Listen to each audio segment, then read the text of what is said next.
Hello, today I'm going to show you how to make my no knead bread. It's so easy. There's only a few ingredients that you need. We're going to be starting off with some bread flour. We're going to be using 3 cups of bread flour. We're going to use some kosher salt, not table salt, kosher salt. And we're going to use some instant yeast. And that's all that it takes, along with a little bit of warm water. Now, if you don't have instant yeast, you can certainly use this dry, active yeast and just kind of bloom it in a little bit of warm water until you smell that beer smell. That's yeast. Okay, we're going to be using the instant yeast because we can put it right in with our flour, whisk this up, and get it ready. Added the last of our flour in here. That's 3 cups of flour. I'm making 2 batches, so I have 2 bowls, as you can see. So this is going to be bread loaf number 1 and bread loaf number 2. The next thing is we're going to go ahead and get our salt in there. It is 2 teaspoons of salt. So each one is going to get 2 teaspoons of kosher salt and 2 teaspoons of the instant dry yeast. Now I bought this yeast online about a year ago, and I've kept it in the fridge, and it's worked out really well. Okay, so now that we have all of those in the bowl, the next thing I'm going to do is I'm going to grab a whisk, and I'm just going to whisk it all together. Just because I want to incorporate all those ingredients. And we just whisk them up.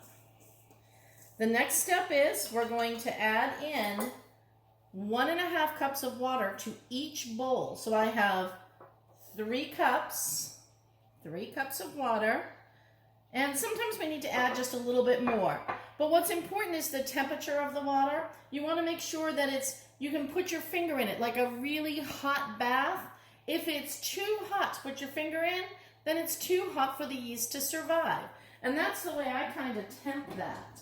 Now, what I like to do is when I mix it, I like to use a wooden spoon or a plastic spoon. Either one works just fine. So what we're going to do is we're going to pour 1.5 cups in each. And then we'll mix it up.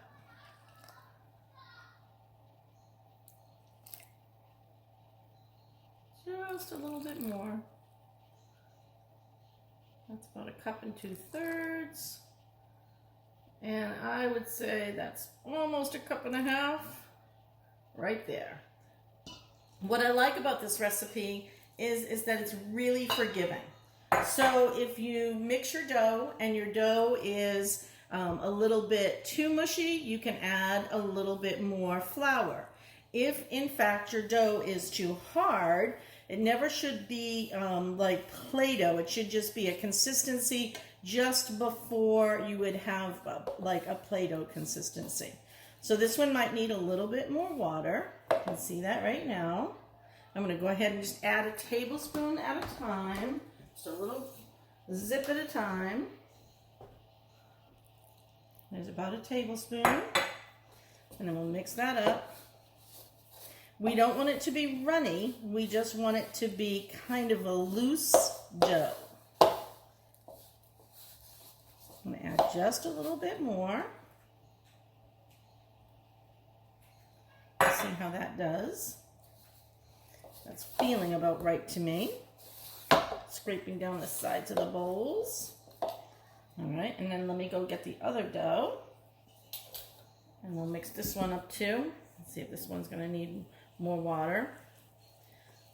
This one might need a hint more as well.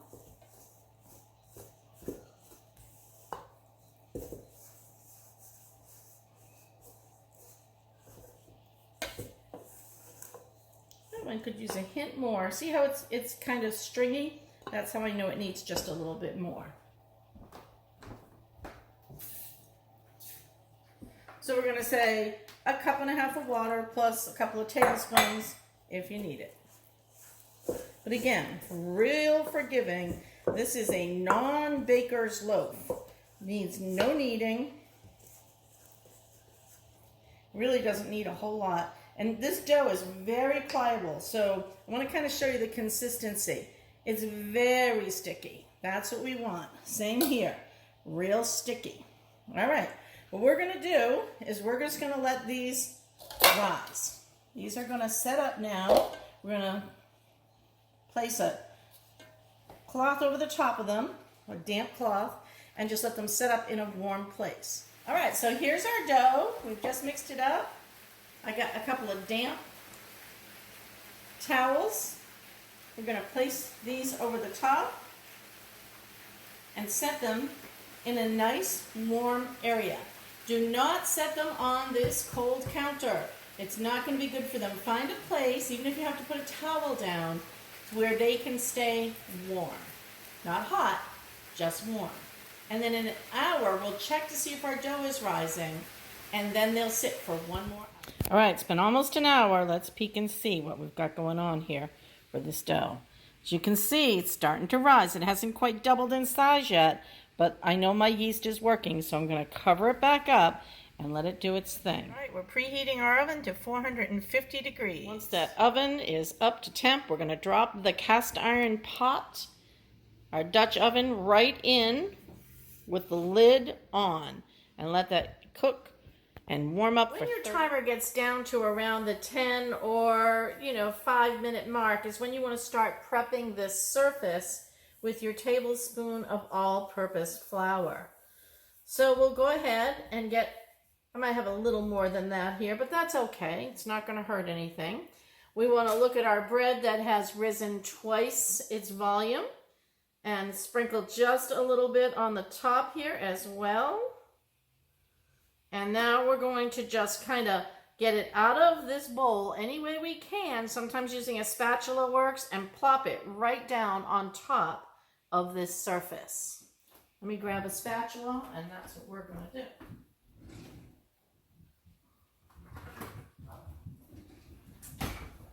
I'm just going to use this spatula because it's the first one I came to. Let's see if I can just plop it out onto my surface. Perfect. And now what we want to do is we want to fold it like about 6, 7, maybe 8 times so that it looks like that. We're not kneading it, we're just folding it over.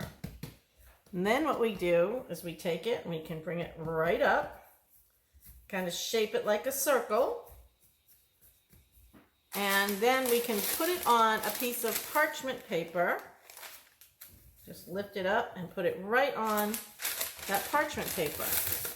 Now, when we take our pot out of the oven, we can put this right into our pot. Remember, I'm making 2, so I'm going to go ahead and set the other one up right now and do the same thing. Since I'm making one mess, I might as well just stay with it, right? I'm going to get my little spatula, get that dough out, moved around, and then plop it right down on that surface. There it goes. And then again, we're going to fold it several times over. This one's a little more sticky. This one had a little bit more water in it. I can tell you that right now. And remember, it doesn't have to be perfect.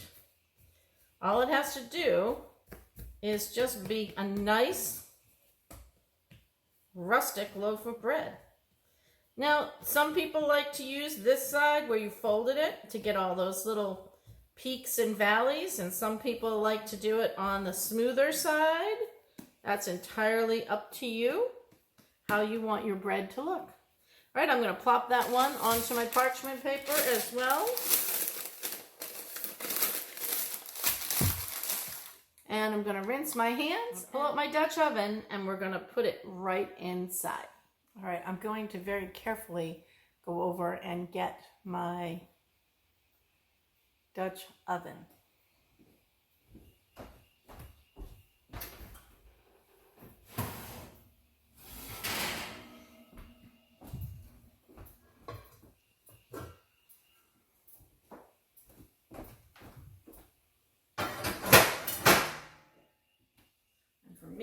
it's almost time for a new pair of mitts. Now what we're going to do is we're going to take that bread, we're going to pop it right in to the Dutch oven. Be careful, don't touch it with your fingers because it is boiling hot. It's 450 degrees. That's what's going to make this bread amazing. I'm going to get the cover on it. Back in the oven it goes for 30 minutes. All right, our timer's just about ready to go off, so let's take a quick peek and see how it's coming. Oh, look how beautiful that looks. All right, we're going to push it back in, and we're going to let it be uncovered for about 8 to 12 minutes. Once your bread is out of the oven, make sure you get it onto a wire rack like this one for a minimum of 10 to 15 minutes. And that's it. Enjoy.